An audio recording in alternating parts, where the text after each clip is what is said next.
हिंदू पौराणिक ग्रंथों में अनेक शक्तिशाली धनुर्धरों का वर्णन मिलता है। धनुर्धर तो बहुत हुए हैं, लेकिन एक ऐसा भी धनुर्धर था जिसकी विद्या से भगवान श्री कृष्ण भी सरतक हो गए थे। एक ऐसा भी धनुर्धर था जिसको लेकर द्रोणाचार्य चिंतित हो गए थे, और एक ऐसा भी धनुर्धर था जो अपने एक ही बाण से दुश्मन सेना के रथ को कई गज दूर फेंक देता था। आखिर कौन थे वो शक्तिशाली धनुर्धर जिनसे युद्ध करते समय स्वयं देवता भी भयभीत हो जाते थे? तो आइए जानते हैं द्वापर युग के 5 सर्वश्रेष्ठ धनुर्धर।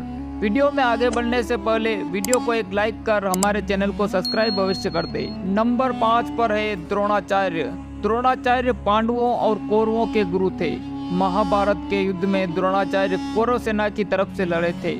इनके पास हर अस्त्र शस्त्र को चलाने का ज्ञान था।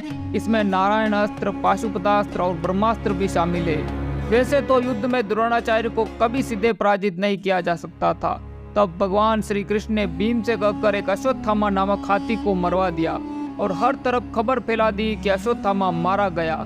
यह सुनकर द्रोणाचार्य ने हथियार डाल दिए और तब धृष्टद्युम्न ने छल से द्रोणाचार्य का वध कर दिया। नंबर 4 पर है भीष्म। भीष्म पितामह महाभारत के सबसे महत्वपूर्ण पात्रों में से एक थे। भीष्म महाराजा शांतनु के पुत्र थे। महाराजा शांतनु की पटरानी और नदी गंगा की कोख से उत्पन्न हुए थे। उनका मूल नाम देवव्रत था। भीष्म ने अपने पिता शांतनु का सत्यवती से विवाह करवाने के लिए आजीवन ब्रह्मचर्य का पालन करने की भीषण प्रतिज्ञा की थी। अपने पिता के लिए इस तरह की पितृ भक्ति देखकर उनके पिता ने उन्हें इच्छा मृत्यु का वरदान दे दिया था। इन्हें अपनी उस भीष्म प्रतिज्ञा के लिए भी सर्वाधिक जाना जाता है, जिसके कारण इन्होंने राजा बन सकने के बावजूद आजीवन हस्तिनापुर के सिंहासन के संरक्षक की भूमिका निभाई। इन्होंने आजीवन विवाह नहीं किया, वह ब्रह्मचारी रहे। इसी प्रतिज्ञा का पालन करते हुए महाभारत में उन्होंने कौरवों की तरफ से युद्ध में भाग लिया था। इन्हें इच्छा मृत्यु का वरदान था। यह कौरवों के पहले प्रधान सेनापति थे जो सर्वाधिक 10 दिनों तक कौरवों के प्रधान सेनापति रहे। ऐसा कहा जाता है कि भीष्म के काल में उनके जितना शक्तिशाली योद्धा कोई नहीं था। भीष्म परशुराम जी के प्रिय शिष्य थे। भीष्म की शक्ति का अंदाजा आप इसी बात से लगा सकते हैं कि उन्होंने परशुराम जी से लगातार 23 दिनों तक युद्ध किया था। महाभारत के युद्ध में भीष्म कौरव सेना के सेनापति थे। पौराणिक ग्रंथों के अनुसार जब तक भीष्म कौरव सेना के सेनापति रहे तब तक हमेशा कौरव सेना का पलड़ा भारी रहा था।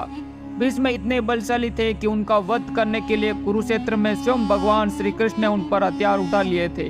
नंबर 3 पर है कर्ण। वैसे तो महाभारत काल में सैकड़ों युद्ध हुए हैं, लेकिन कहते हैं कि युद्ध में कर्ण जैसा कोई धनुर्धर नहीं था।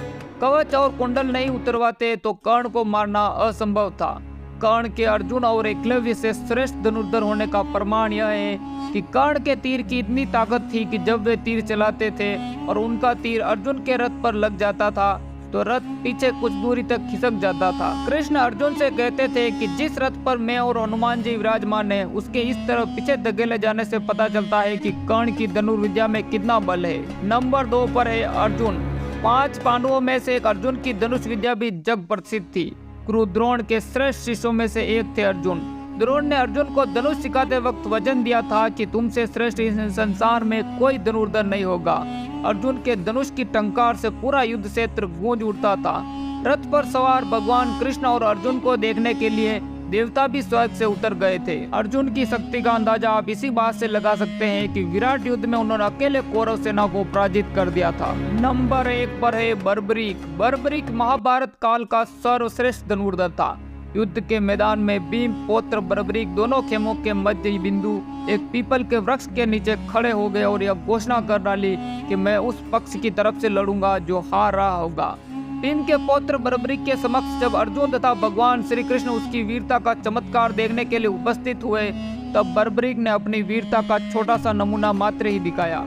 कृष्ण ने कहा कि यह जो वृक्ष है इसके सारे पत्तों को एक ही तीर से छेद दो तो मैं मान जाऊंगा। बर्बरीक ने आज्ञा लेकर तीर को वृक्ष की ओर छोड़ दिया। जब तीर एक एक करके सारे पत्तों को छेदता जा रहा था उसी दौरान एक पत्ता टूटकर नीचे गिर पड़ा। भगवान कृष्ण ने चुपके से उस पत्ते पर पैर रख दिया, लेकिन सभी पत्तों को छेदता हुआ वह तीर कृष्ण के पैरों के पास आकर रुक गया। तब बर्बरीक ने कहा, प्रभु आपके पैर के नीचे एक पत्ता दबा है, कृपया पैर हटा लीजिए।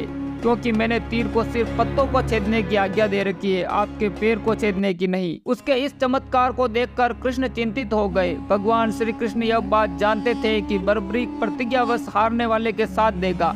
यदि कौरव हारते हुए नजर आए तो फिर पांडवों के लिए संकट खड़ा हो जाएगा, और यदि जब पांडव बर्बरीक के सामने हारते नजर आए तो फिर वह पांडवों का साथ देगा। इस तरह वह दोनों ओर की सेना को एक ही तीर से खत्म कर देगा। इसलिए भगवान श्री कृष्ण ने बर्बरीक से उनका शीश दान में मांग लिया।